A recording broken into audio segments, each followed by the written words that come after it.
자, 다 같이 두 손을 가슴에 얹고 이렇게 다짐합니다. 하나님께서 보실 때 나는 정말 두고 보기에도 아까운 사람이다. 시작. 하나님께서 보실 때 나는 정말 두고 보기에도 아까운 사람이다. 그렇습니다. 하나님께서 보실 때 나는 정말 두고 보기에도 아까운 사람입니다. 새해부터는 그런 정체성을 가지고 살아가시는 여러분 되시기를 주의 이름으로 축원합니다. 2020년 내가 가만히 보니까 이게 그렇게 신기할 수가 없어. 2020 시작. 이게 올라가면 1919 해야 되거든요. 1919년. 그러니까 101년 전에 있다가 지금 1919 하다가 2020 그러면 이제 앞으로 2121 해야 되는데 2121년은 우리 생전에는 맞이하기가 좀 어렵지 않겠는가. 그러죠? 3030년 아이고 그거는 더 어려울 것 같고, 야, 그래서 똑같은 한 해지만 이 2020년에는 뭔가 한 해지만 10년 같은 한 해로 축복받고 살아가는 여러분 되시기를 주의 이름으로 축원합니다. 올 한 해는 10년 같은 한 해로 살아보자. 옳지, 시작. 그러니까 뭐 힘들어서 10년이 아니라 너무너무 받은 은혜와 받은 축복이 많은 그런 한 해로 만들어보자. 자, 그런 뜻 깊은 한 해를 맞이하면 어떻게 해야 할까? 오늘 말씀의 제목과 같이 간단한데 하늘문이 열리면 될 것 같아. 뭔 문이 열려? 하늘문이. 그래서 하늘문이 열린 걸 보니까 신명기 28장 12절에 이런 말씀이 나옵니다. 시작. 여호와께서 너를 위하여 하늘의 아름다운 보고를 열으사 내 땅에 때를 따라 비를 내리시고 내 손으로 하는 모든 일에 복을 주시리니 네가 많은 민족에게 꾸어줄지라도 너는 꾸지 아니할 것이요 여호와께서 너로 머리가 되고 꼬리가 되지 않게 하시며 위에만 있고 아래 있지 않게 하시리니 오직 너는 내가 오늘날 네게 명하는 네 하나님 여호와의 명령을 듣고 지켜 행하며 내가 오늘날 너에게 명하는 그 말씀을 떠나 좌로나 우로나 치우치지 아니하고 다른 신을 따라 섬기지 아니하면 이와 같으리라. 알겠느냐? 아주 간단합니다. 하늘문을 여는 것은 하나님의 말씀대로만 살면 됩니다. 그런데 여러분은 하늘이 좋나요? 땅이 좋나요? 말을 못하네. 사실은 하늘이 좋지만 우리는 땅이 좋지요. 왜 우리는 땅이 좋을까? 우리는 땅에서 나서 땅에서 살기 때문입니다. 여러분, 바다가 좋은가요? 육지 땅이 좋은가요? 당연히 땅이 좋지요. 왜? 우리는 땅에서 나서 땅에서 살기 때문입니다. 그래서 그래, 고향이 그래서 좋은가 보다. 내 고향이 설령 좋지 않을지라도 고향이 좋은 것은 고향이기 때문입니다. 그렇구나. 그런데 그 하늘이 좋은 분이 계세요. 그분은 하늘이 고향이시기 때문입니다. 그분이 누구냐면 바로 우리 예수님이십니다. 왜 예수님은 하늘이 좋으실까?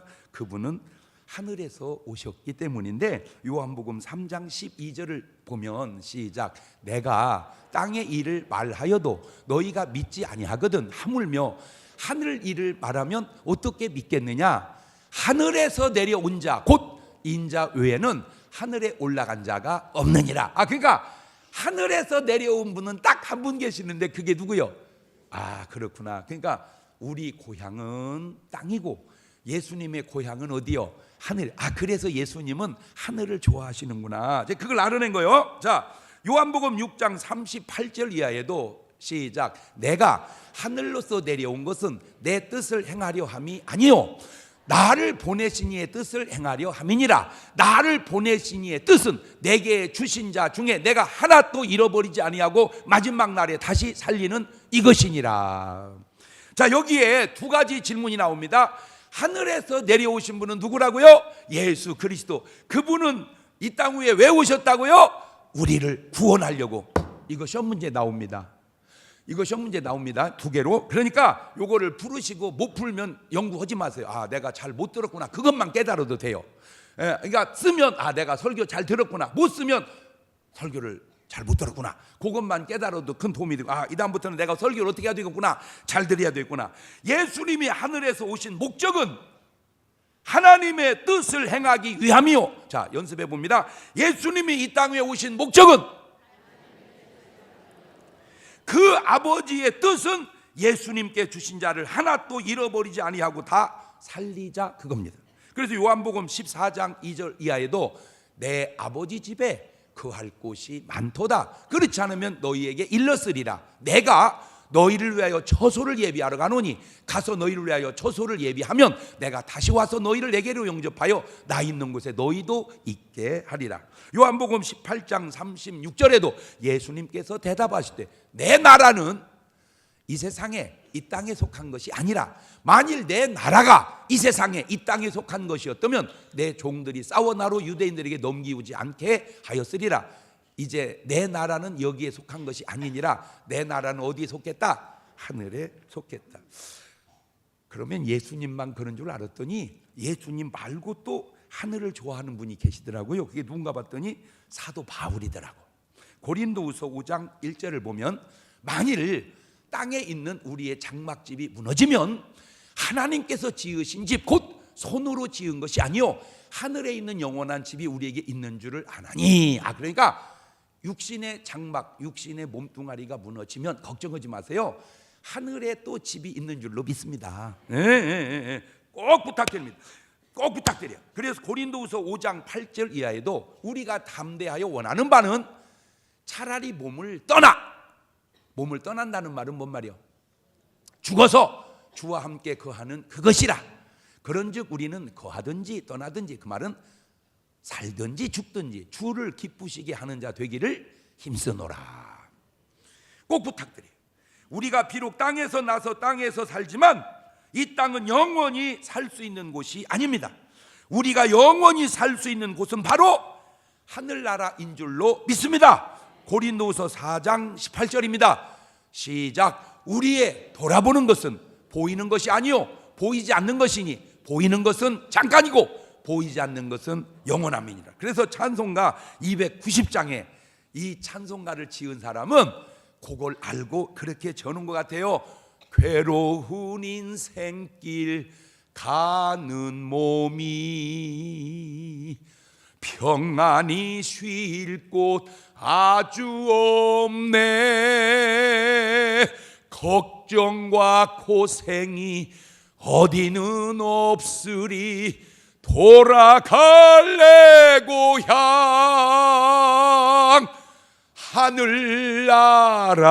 하늘나라. 할렐루야. 돌아갈래 고향이 어디요? 하늘. 여러분이 몰라서 그렇지 우리도 고향이 하늘나라인 줄로 믿습니다. 육신의 고향은 땅이요 영혼의 고향은 하늘나라다. 시작. 그래서 육신은 죽으면 어디로 보내주고 땅 고향으로 보내주고 내 영혼은 어디를 가야 돼? 하늘나라. 이거를 사람들이 모른다니까. 나 진짜 아까워, 그냥 안타까워. 그래서 우리의 시민권은 하늘에 있다고 빌립보 3장 20절 이하에 오직 우리의 시민권은 하늘에 있는지라. 거기로서 구원하는 자 곧 주 예수 그리스도를 기다리노니 그가 만물을 자기에게 복종케 하실 수 있는 자의 역사로 우리의 낮은 몸을 자기 영광의 몸의 형체와 같이 변케 하시리라. 혹이라도 사시다가 몸이 이렇게 좀 잘못됐다든지 아니면 뭐 너무 늙었다든지 아니면 또 너무 모습이 아름답지 않다든지 그것 갖고 걱정하지 마세요. 근데요 내가 이렇게 가지고 하늘나라 가면 어떻게 해달라 모르겠어. 허리도 다 구부라지고 걱정 마요.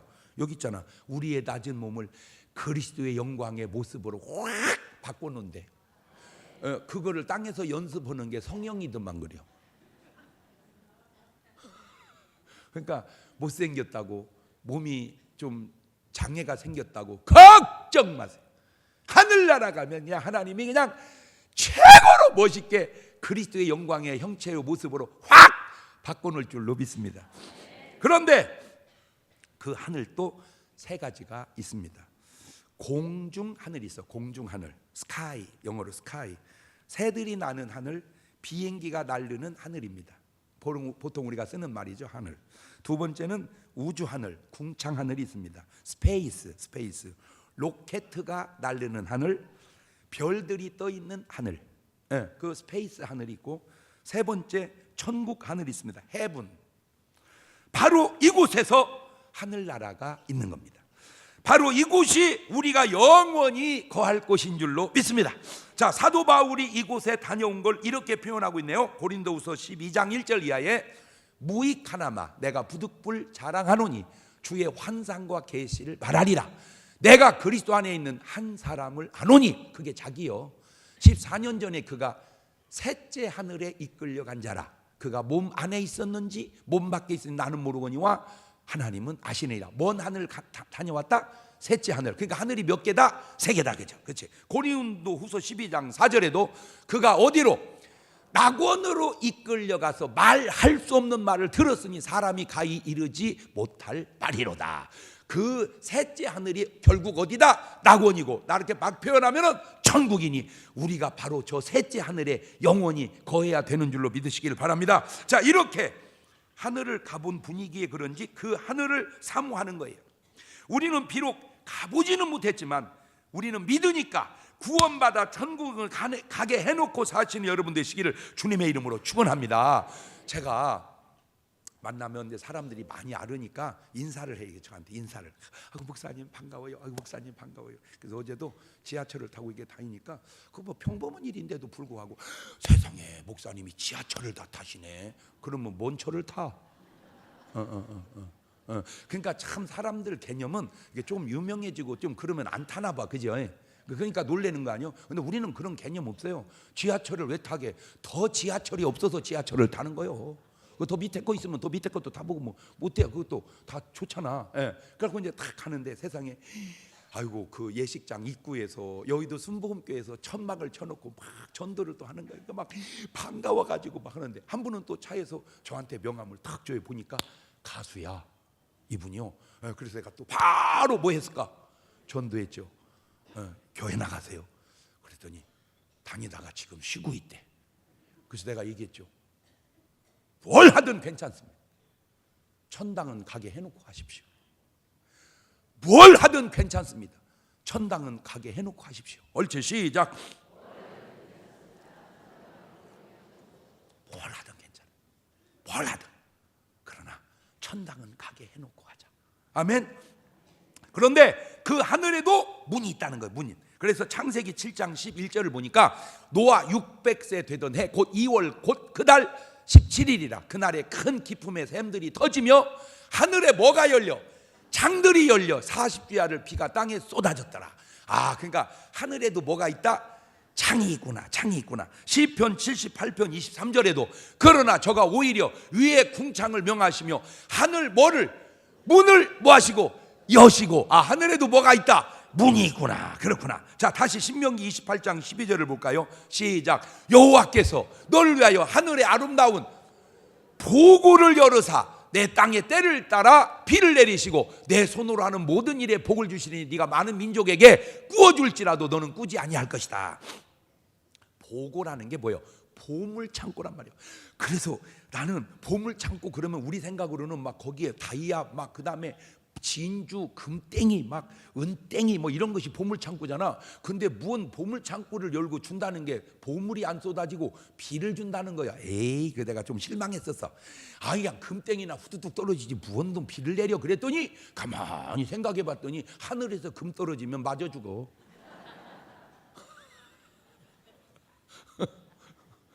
하늘에서 금 떨어지면 맞아 죽어. 시작. 두 번째, 하늘에서 금 떨어지면 금 사가는 사람이 없어. 왜? 온 천지 센 게 금인데 누가 사가? 아, 그렇잖아. 아, 온 천지 뭐 다 깔린 게 금땡인데 뭐 누가 사가 그거를? 아, 이게 참 내가 얄팍하구나. 내 생각이 얄팍하구나. 하늘에서는 금땡이가 떨어지면 안 되고 비가 와야 그 비를 맞고 곡식이 자라서 우리가 살지. 그러니까 금땡이가 보석이요, 비가 보석이요. 왜? 그렇구나. 그러니까 하나님이 우리를 볼 때 우리 생각이 얼마나 어리석은지. 아이고 그렇구나. 아이고 그렇구나. 내가 봐도 어리석은 사람이 많으니 하나님이 보실 때는 어떻겠어? 그치? 아이고 저것들은 죽는 줄도 모르고 금땡이만 쏟아내리라고 그러니 그나마 나는 하나님이 깨닫게 해주셔서 이렇게 해도 알아서 여러분에게 해주는 거요. 여러분은 그것도 몰랐잖아. 그치? 금 떨어지면 금 사가는 사람이 없어. 왜? 길에 깔린 게 금인데 누가 사가? 말귀를 알아들어야 되는데. 그러니까 하늘에서는 금땡이가 떨어지면 안 되고 뭐가 와야 돼? 비가 와야 돼. 비가 와야 돼. 비가 와야 돼. 자, 이 하늘문을 여는 방법을 오늘 두 가지를 소개할 텐데, 첫째, 하늘문은 기도로 여는 줄로 믿습니다. 하늘문은 뭘로 연다?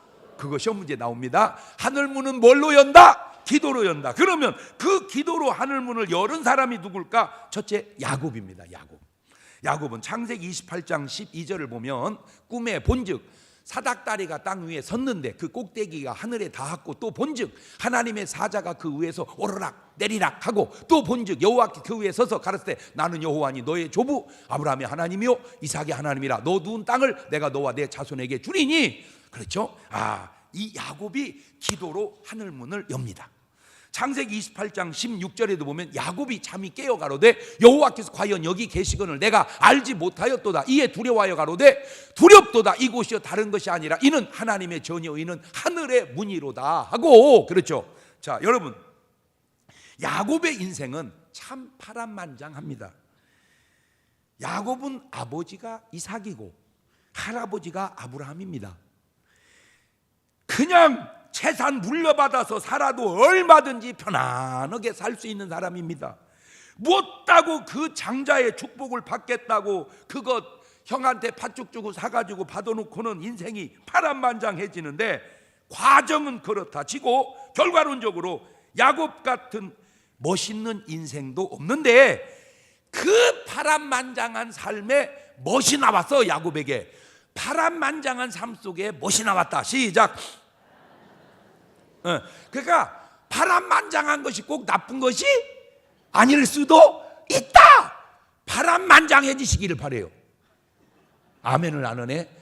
자, 야곱의 인생이 파란만장해가지고 나온 아주 놀라운 축복이 이사야서 41장 21절입니다. 시작. 나 여호와가 말하노니 너희 우상들은 소송을 일으키라. 야곱의 왕이 말하노니 너희는 확실한 증거를 봐. 그러니까 하나님은 누구의 왕이시라? 야곱의 왕이시라. 이게 파란만장한 삶이 없었으면 이 말이 안 나온 거예요. 이런 야곱이 되기까지 정말 중요한 순간이 바로 이 하늘문을 여는 기도에 있다는 겁니다. 여러분, 인생을 그냥 고생으로 끝낼래요? 아니면 뭔가 기념비를 세운 인생으로 만들래요? 그 차이가 뭐냐? 바로 하늘문을 여는 기도가 있느냐 없느냐, 거기서 나뉘는 거예요. 자, 이 기도 한 번이 아니에요. 야곱이 창세기 32장 10절 이하를 보세요. 나는 주께서 주의 종에게 베푸신 모든 은총과 모든 진리를 조금이라도 감당할 수 없사오나 내가 내 지팡이만 가지고 이 요단을 건넜더니 지금은 두 때나 이루었나이다. 내가 주께 간구하오니 내 형의 손에서 에서의 손에서 나를 건져내시옵소서. 내가 그를 두려워하면 그가 와서 나와 내 처자들을 칠까 겁냄이니이다. 자, 창세기 32장 25절입니다. 그 사람이 자기가 야곱을 이기지 못함을 보고 야곱의 환도뼈를 치매 야곱의 환도뼈가 그 사람과 씨름할 때에 위골되었더라. 그 사람이 가로되 날이 세려하니 나로 가게 하라. 야곱이 가로되 당신이 내게 축복하지 아니하면 가게 하지 아니하겠나이다. 그 사람이 그에게 이르되 네 이름이 무엇이냐? 그 가로되 야곱이니이다. 그 사람이 가로되 내 이름을 다시는 야곱이라 부를 것이 아니고 이스라엘이라 부를 것이니 이는 네가 하나님과 사람으로 더불어 겨루어 이기었음이니라. 자, 다 중요합니다. 고생하는 것도 중요하고. 창세기 31장 40절 보세요. 고생한 거. 내가 이와 같이 낮에는 더위를 무릅쓰고 밤에는 추위를 당하며 눈 붙일 겨를 없이 지냈나이다. 그 다음에 장가 가는 것도 중요합니다. 장가 가려고 14년 동안을 써빠지게 고생을 합니다. 자, 집 떠난 것도 중요합니다. 살겠다고 고향을 떠나는 거. 그런데 야곱에게 있어서 가장 중요한 게 뭐냐? 그런 모든 고생이 기도로 하늘문이 열리지 않았다면 야곱은 꽝될 뻔했어요. 그겁니다. 내가 오늘 지금 여러분에게 말씀하려고 하는 요지가, 집 떠난 것도 좋고 고생한 것도 좋고 뭐 장가간 것도 좋고 뭐도 다 좋은데 하늘문을 여는 기도가 없었다면 야곱은 그 고생이 그냥 도루묵 꽝될 뻔했다. 하늘문을 여는 기도가 야곱을 야곱되게 한 거예요. 하늘문을 여는 기도가 야곱을 야곱되게 했다. 시작. 어제도 결혼식이 세종교구라 충만 목사하고 같이 이제 그 식장을 같이 가는데 가면서 이제 이런 얘기 저런 얘기 하다가 이런 얘기를 해요. 이런 말 있잖아. 타고난 애가 노력하는 애 못 이기고 노력하는 애가 즐기는 애 못 이긴다. 시작.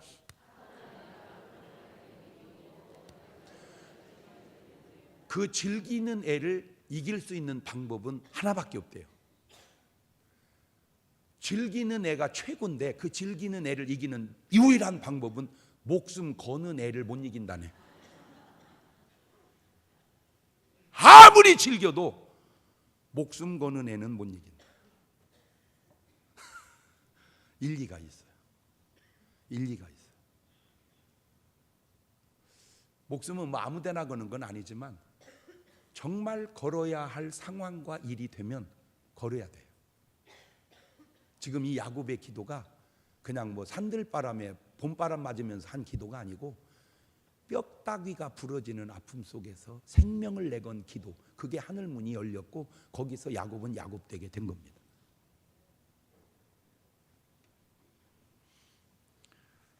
그 하늘 문이 열리지 않았다면 그 야곱의 모든 고생은 말짱 도루묵 꽝될 뻔했어요. 말씀으로 가르쳐 드립니다. 오늘 여러분의 인생이 꽝되지 않도록 하늘 문은 여는 기도를 한번 해서 적어도 여러분을 향한 하늘 문은 열려져 있기를 주의 이름으로 축원합니다. 두 번째, 엘리야가 기도로 하늘 문을 엽니다. 아까는 누구라고 그랬죠? 야곱. 이번에는 왜 이렇게 내가 체크하죠? 어체. 야고보서 5장 17절 이하입니다. 엘리야는 우리와 성정이 같은 사람으로 저가 비 오지 않기를 간절히 기도한 즉 3년 6개월 동안 땅에 비가 아니오고 또다시 기도한 즉 하늘이 비를 주고 땅이 열매를 내었느니라. 하늘 문을 열었다 닫았다 기도로, 그게 엘리야입니다. 열왕기상 18장 36절 이하를 보면 저녁 소재 드릴 때 이르러 선지자 엘리야가 나아가서 말하되 아브라함과 이삭과 이스라엘의 하나님이 오하여 주께서 이스라엘 중에서 하나님이 되심과 내가 주의 종이 됨과 내가 주의 말씀대로 이 모든 일을 행하는 것을 오늘날 알게 하옵소서. 여호와여 내게 응답하소서.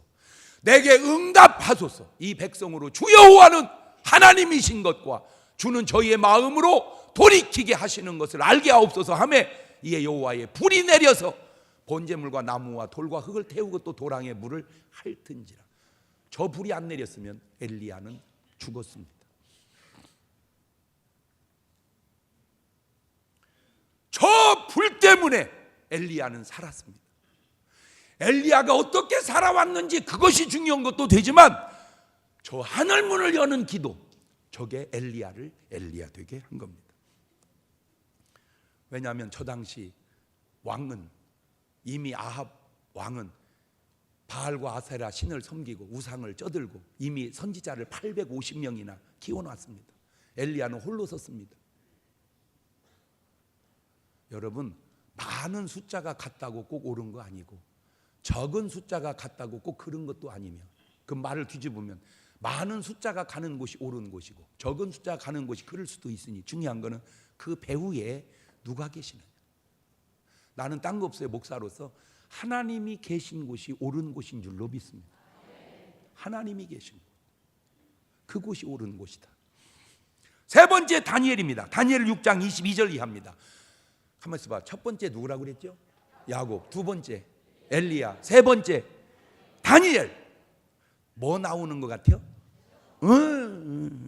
그러니까 애들이 학교 가서 선생님 말만 들으면 공부 잘할 수 있다니까 선생님 말을 안 들어서 그래. 왜? 딴짓하니까. 딴짓. 우리 어머니 쓰는 용어로 해찰해서 그래. 해찰을 해서 집중을 못하고. 이 다니엘도 하늘문을 엽니다. 나의 하나님이 이미 그 천사를 보내서 사자 입을 봉하셨으므로 사자들이 나를 상했지 아니하였사오니 이는 나의 무죄함이 그 앞에 명백함이 오며 또 왕이여 나는 왕의 앞에 돌을 끼치지 아니하였나이다. 왕이 심히 기뻐서 명하여 다니엘을 굴에서 올리라 하며 그들이 다니엘을 굴에서 올린즉 그 몸이 조금도 상하지 아니하였으니 이는 그가 자기 하나님을 의뢰함이었더라. 이 다니엘도 하늘문이 열리지 않았다면 다니엘은 사자밥으로 인생이 끝났을 거예요. 네 번째, 우리 예수님이 하늘문을 엽니다. 누가복음 22장 42절입니다. 가라사대 때 아버지여 만일 아버지의 뜻이니 잔을 내게서 옮기시옵소서. 그러나 나의 원대로 마옵시고 아버지의 원대로 되기를 원하나이다 하시니 사자가 하늘로부터 예수께 나타나 힘을 돕더라. 예수님께 힘쓰고 해서 더욱 간절히 기도하시니 땀이 땅에 떨어지는 핏방울같이 되더라. 그런데 예수님은 기도로 하늘문을 여시고 사신 게 아니라 사명을 감당하십니다. 기도로 꼭 사는 것만 응답이 아니라 사명의 감당도 하늘문을 여는 결과구나. 그래서 우리의 구원이 완성이 됩니다. 다섯 번째, 베드로와 바울입니다. 사도행전 10장 9절 이하입니다. 이튿날 저희가 행하여 성에 가까이 갔을 그때에 베드로가 기도하려고 지붕에 올라가니 시간은 제6시더라. 시장하여 먹고자 하며 사람이 준비할 때 비몽사몽간에 하늘이 뭐하며 열리며 한 그릇이 내려오는 것을 보니 큰 보자기 같고 내 귀를 메어 땅에 들이웠더라. 저 기도로 하늘문을 엽니다. 사도행전 12장 5절 이하입니다. 이에 베드로는 옥에 갇혔고 교회는 그를 위하여 간절히 하나님께 빌더라. 헤롯이 잡아내려고 하는 그 전날 밤에 베드로가 두 군사 틈에서 두 쇠사슬에 매여 누워 자는데 파수꾼들이 문 밖에서 옥을 지키더니 호련히 주의 사자가 곁에 섬에 옥중에 광채가 조요하며 또 베드로의 옆구리를 쳐 깨워 가로되 급히 일어나라 하니 쇠사슬이 그 손에서 벗어지더라. 저 기도가 없었다면 베드로는 아마 감옥에서 그냥 순교했을지도 모르겠어요. 사도행전 16장 25절입니다. 밤중쯤 되어 바울과 실라가 뭐하고? 기도하고 하나님을 찬미하며 죄수들이 듣더라. 이에 호련히 큰 지진이 나서 옥터가 움직이고 그 문이 곧다 열리며 모든 사람의 매인 것이 다 벗어진지라. 더 이야기할 게 없습니다. 오늘 꼭 부탁드립니다. 여러분의 인생이 뭐 어떻든 간에 다 그만두고 기도로 하늘문을 여셔서 여러분의 문제가 다 해결되는 역사 있기를 주의 이름으로 축원합니다. 주여, 내가 기도로 하늘문을 열겠나이다. 시작. 뭐 누가 어떻게 했나이다, 뭐가 어때, 그 쓸데없는 소리 하지 말고 놔두고 그냥 기도로 뭘 일단 열어봐. 하늘문을 열어보세요. 할렐루야. 자, 두 번째 하늘문을 여는 게 있으니 그것이 바로 11조 생활인데 오늘 본문입니다. 말라기 3장 10절 이하입니다. 자, 통독하듯이 낭낭하게 같이 읽어봅시다. 시작. 만군의 여호와가 이르노라. 너희의 온전한 11조를 창고에 들여 나의 집에 양식이 있게 하고 그것으로 나를 시험하여 내가 하늘문을 열고 너희에게 복을 쌓을 곳이 없도록 붙지 아니하나 보라. 만군의 여호와가 이르노라. 내가 너희를 위하여 황충을 금하여 너희 토지 소산을 멸하지 않게 하며 너희 밭의 포도나무의 과실로 기한전에 떨어지지 않게 하리니 너희 땅이 아름다워짐으로 열방이 너희를 복되다 하리라. 만군의 여호와의 말이니라. 꼭 부탁이 있습니다. 하나님의 말씀에는 토를 달지 말고 순종하시기를 바랍니다. 뭔 시대가 어떻고 뭐 제발 엉뚱한 소리 좀 하지 마세요. 마태복음 5장 18절 이하를 볼까요? 시작. 진실로 너희에게 이르노니 천지가 없어지기 전에는 율법의 1.1획이라도 반드시 없어지지 않냐고 다 이루리라. 그러므로 누구든 이 계명 중에 지극히 작은 것 하나라도 버리고 또 그같이 사람을 가르치는 자는 천국에서 지극히 작다 일컬음을 받을 것이고 누구든지 이를 행하며 가르치는 자는 천국에서 크다 일컬음을 받으리니 하나님의 말씀 율법이든 뭐든 한마디라도 우습게 여기지 마라, 그 얘기입니다. 11조가 무슨 뭐 율법 시대의 산물이다. 보세요. 창세기 14장 19절을 그가 아브라함에게 축복하여 가로되 천지의 주제이시오 지극히 높으신 하나님이여 아브라함에게 복을 주옵소서. 너희 대적을 네 손에 붙이신 지극히 높으신 하나님을 찬송할지로다 하며 아브라함이 그 얻은 것에서 10분의 1을 멜기세덱에게 주었더라. 아브라함은 율법 시대 사람도 아니고 율법 있지도 않았을 때 사는 사람입니다. 그런데도 아브라함은 하나님께 11조 생활을 합니다. 저렇게 창세기 28장 20절 보세요. 시작. 야곱이 서원하여 가로되 하나님이 나와 함께 계시사 내가 가는 이 길에서 나를 지키시고 먹을 양식과 입을 옷을 주사 나로 평안히 아비 집으로 돌아가게 하시오면 여호와께서 나의 하나님이 되실 것이고 내가 기둥으로 세운 이 돌이 하나님의 전이 될 것이요 하나님께서 내게 주신 모든 것의 10분의 1을 내가 반드시 하나님께 드리겠나이다 하였더라. 야곱이 무슨 율법 시대 사람입니까? 율법 있지도 않았습니다.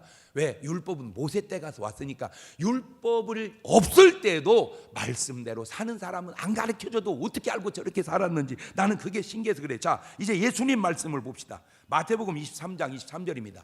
화 있을진저 외식하는 서기관들과 바리새인들이여, 너희가 박하와 회향과 그 은채 11조를 들이되 율법에 더 중한 바 의와 인과 신은 버렸도다. 그러나 이것도 행하고 저것도 버리지 말아야 할지니라. 이것은 하지 말고 저것은 하라, 이게 아니잖아. 이것도 하지 말고 저것도 하지 말아. 이것도 행하고 저것도 버리지 말아야 할지니라. 하나님의 말씀이 얼마나 위대하며 어떻게 돼야 하는지 볼래요? 신명기 28장 1절 이하입니다.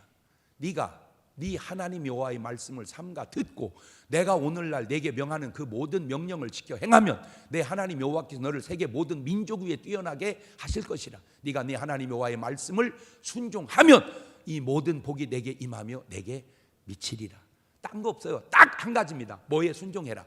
말씀에 순종해라. 그냥 성경 66권 어디를 뒤져도 일관성 있게 똑같은 의미는 말씀대로 살아라. 신명기 30장 9절 이하에도 내가 네 하나님 여호와의 말씀을 순종하여 이 율법책에 기록된 그 명령과 규례를 지키고 내 마음을 다하여 성품을 다하여 여호와 내 하나님께 돌아오면 내 하나님 여호와께서 내 손으로 하는 모든 일과 내 몸의 소생과 내 육충의 새끼와 내 토지의 소산을 많게 하시고 내게 복을 주시되 곧 여호와께서 내 열조를 기뻐하신 것과 같이 너를 다시 기뻐하사 내게 복을 주시리라.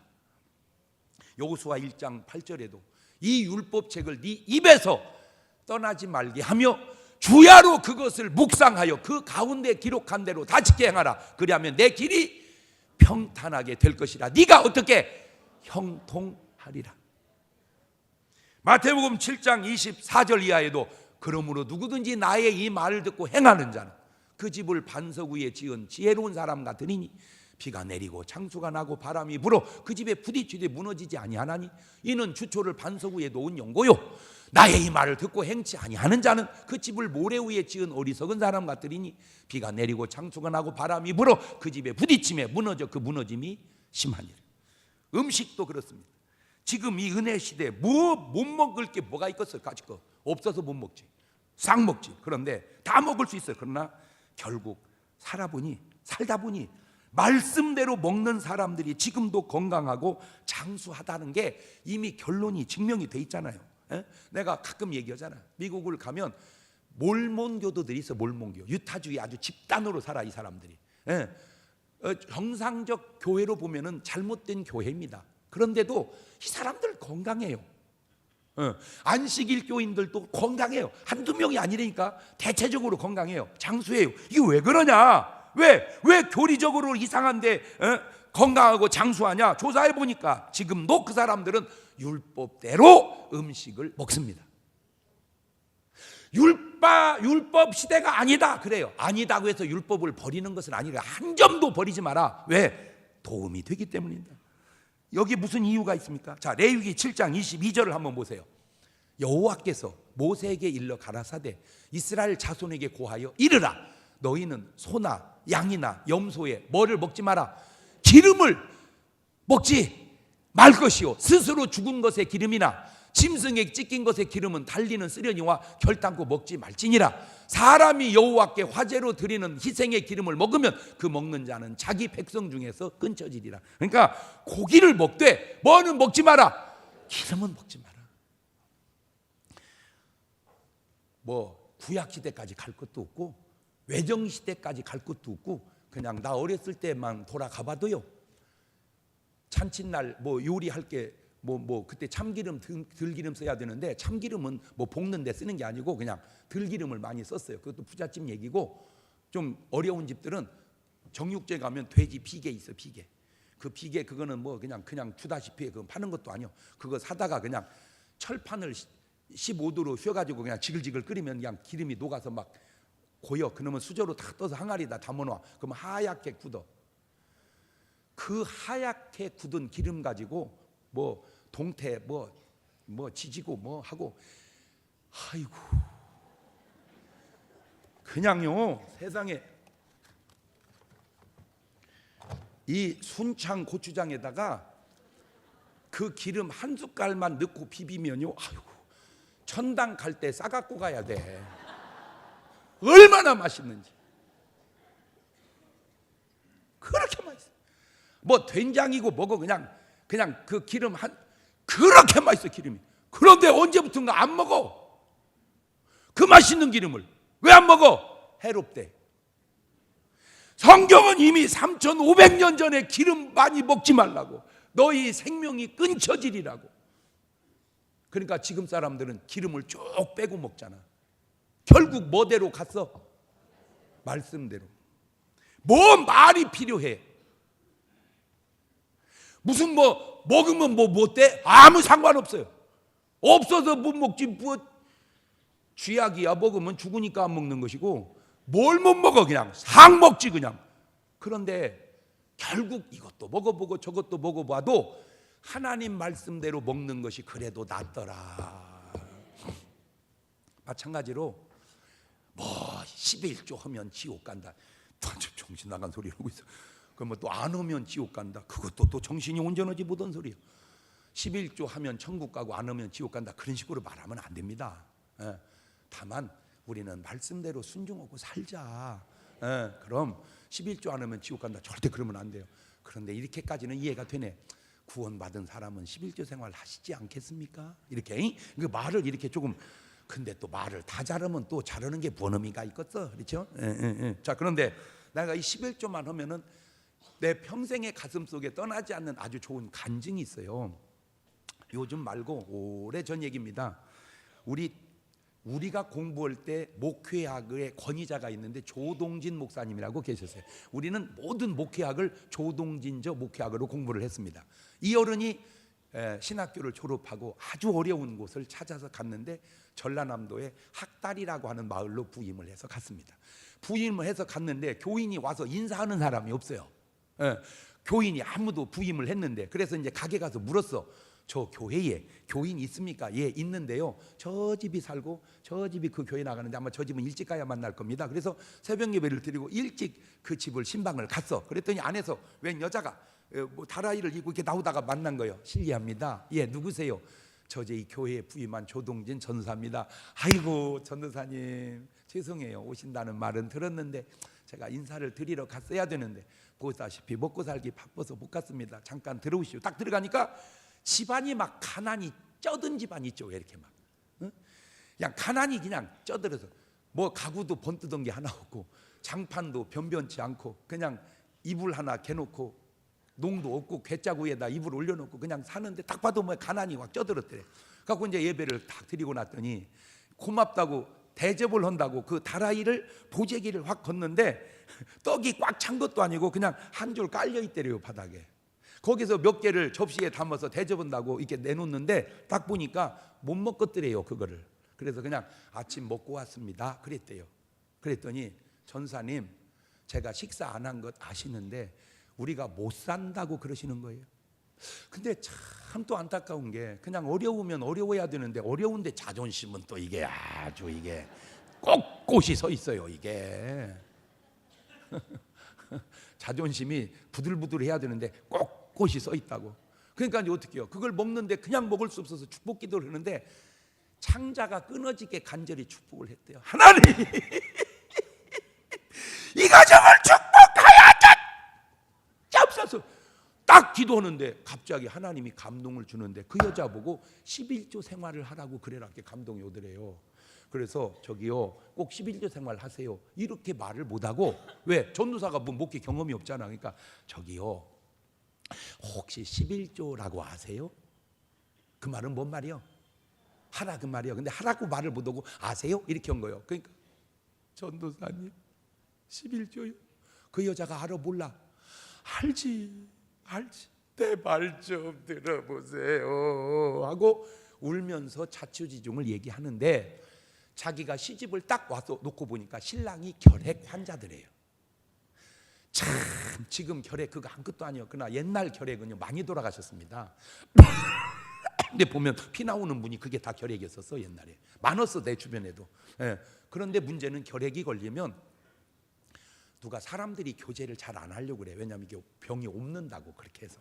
그러니까 일도 안 시키지, 결핵은 있지. 그러니까 재산을 계속 팔아가면서 이걸 낚우는데, 이 결핵은요 또 잘 먹어야 돼요. 그런데 그때는 이 잘 먹을 것들이 다 어디 있었나 몰라. 나 저 흔해 터진 놈의 닭이 어디다가 이제 나왔나 모르고, 그 달걀이 어디다가 이제 나왔나 모르고, 그 흔해 터진 놈의 고기 다 어디다가 나왔나 몰라. 이것들이 흔해 터진, 그때는 없었잖아. 그러니까 막 먹고 하다 보니까 이게 또 결핵 환자에게 약점이, 몸은 약한데 부부 생활은 밝힌대요. 요 결핵 환자가 몸이 약하면 약해야 되는데, 또 그러니 막 개구리도 잡아먹고 막 그냥 먹은다. 계속 빚만 짓다가 남편이 죽은 거예요. 그러니 문제가 생겼는데, 남편이 딱 죽으니 이거 빚을 갚을 길이 없잖아. 그러니까 어떻게 해요? 그냥 이제 자기가 할 수 있는 마지막 방법은 정리를 하면서 빚잔치를 한 거예요. 빚잔치라는 건 뭐냐면은, 빚쟁이들 다 오시오 해가지고 10가마 있으면 2가마 받고 마세요. 나는 못 줍니다. 없습니다. 5가마에서 1가마 받고 이제 다 나눠주고 이제 마는데, 그러니까 이제 빚잔치를 다 끝냈는데 사람들이 다 가다 보니까 이 여자가 죽게 생겼거든. 그러니까 너무 불쌍하다고 그냥 한 대씩 해가지고 쌀을 몇 마를 해주고 간 거예요. 근데 이제 집도 없네. 근데 마침 한 사람이 서울로 이사를 가면서, 내가 서울로 이사 가서 자리를 잡으면 안 오고, 만약 못 잡으면 내려올 테니 그때는 비워주고, 안 잡고 내려오면 그냥 여기 살아 해가지고 그냥 버리고 간 집이 그 집에서 사는 거예요 지금. 자, 그러니 이제 있는 쌀 가지고 아들 하나 있는 거하고 이제 밥을 먹고 했는데, 계속 쌀만 먹는데 누가 일을 안 시키는 거예요. 데려다가 일을 시켜야 어떻게 벌어먹고 사는데, 근데 이게 쌀이 다 떨어지면 굶어 죽겠다는 거. 이제 그게 이대로 굶어 죽을 수는 없지 않냐 해가지고 어떻게 하다가, 그래 할 수 있는 게 뭐냐 그래가지고 이 쌀을 찹쌀로 바꿔가지고 떡을 만들어서 거기서 이제 장사를 한 거예요.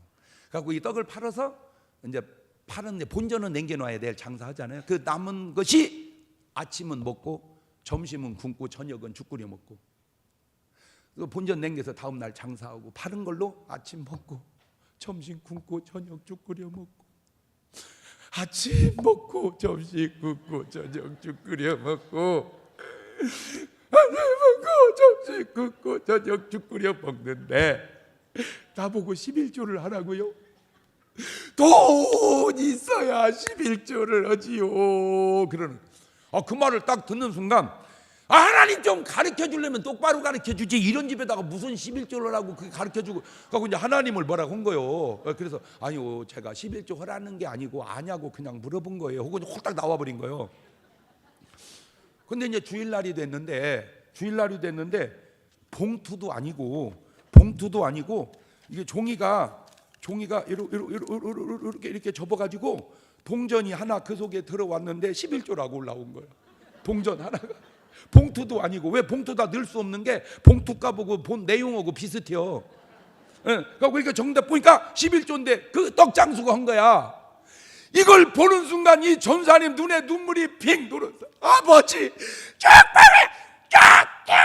막 창자가 끊어지게 죽버렸는데, 다음 주에 또 올라오고 한 달쯤 지났는데, 서울역 앞이 후암동인데 후암 장로교회에서 담임 목사님을 뽑는데, 그 학다리 전도사가 똑똑해가지고 거기서 청빙을 해서 간 거야. 그리고는 이제 이분이 유학을 가가지고 세월이 홀딱 지났죠. 이제 세월이 이제 홀딱 지나가지고 유학 갔다 와서 이제 그 교회 담임 목사님이 돼가지고 대예배 끝나고 나오는데 전부 서울차인데 경기도 관차 찝차가 자기 교회 앞에 있더라는. 그래서 어째 경기도차가 우리 교회를 왔냐 그랬더니, 누가 목사님 문을 두드리, 누구세요? 그러니까 웬 뚱뚱한 할머니가, 목사님 저 알아보시겠습니까? 죄송합니다, 네, 몰라. 저는 몰라도 학다리 떡장수는 알 겁니다. 오메 어쩐 일이요? 얘기하는데 내 말 좀 들어봐요. 그것도 얘기하는데, 그날 와서 11조 얘기하는 순간 돌아버리겠더래요. 그다가 마음에, 에라씨 기왕이 어차피 죽을 거 말씀대로 살고나 죽자 해가지고 해보니까 동전 하나인데 그냥 싸서 냈더니 목사님 그게 기도를 해주더래. 해주고 한 달 지나니까 가고 여전사가 오시더래. 그래갖고 계속 했대. 그랬더니 생활이 낮아야 될 거 아니야. 11조 했으니까 아침 먹고 점심 굶고 저녁 죽 끓여 계속 하는 거야. 그런데 아들이 커가지고 초등학교를 들어갔는데 공부를 잘 하더래요. 그래서 이제 졸업할 때 엄마는, 너 공부 그만하고 이제 돈 벌어서 엄마랑 살자. 엄마도 학교도 줘. 뭔 돈을 주냐? 엄마 그냥 너만 주기 장학생을 하더래요. 고등학교에 또 장학생을 하더래요. 대학을 시험을 보러 가는데 돈이 있어야지. 엄마는 대학 못 가르친다. 엄마 늦기만 해. 그래서 갔더니 또 공부를 잘해서 대학을 졸업하는 그 해에 군수를 시험 봐서 뽑는 제도가 나라에서 생기더래요. 그래갖고 이 아들이 시험을 봤는데 합격이 됐어요.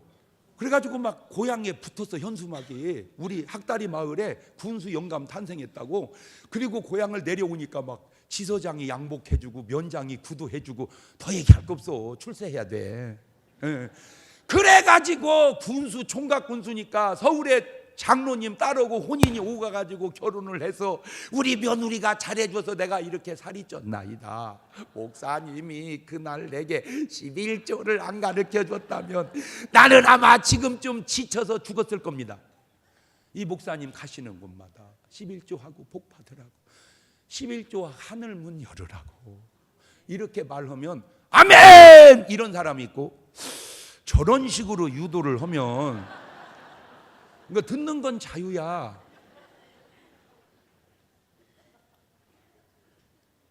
듣는 건 자유야. 나는 그냥 하나님의 말씀을 전했을 뿐이고 하나님 말씀대로 사는 아름다운 간증을 전했을 뿐입니다. 여러분, 이렇게도 살아보고 저렇게도 살아보지만 성경을 보거나 내 삶을 보거나 오늘 여러분의 삶을 들여다봐도 하나님 말씀대로 사는 것보다 더 좋은 삶이 없다는 게 내가 내린 결론입니다. 꼭 하늘 문을 열고 살아가는 한 해, 새해 되시기를 주의 이름으로 축원하고,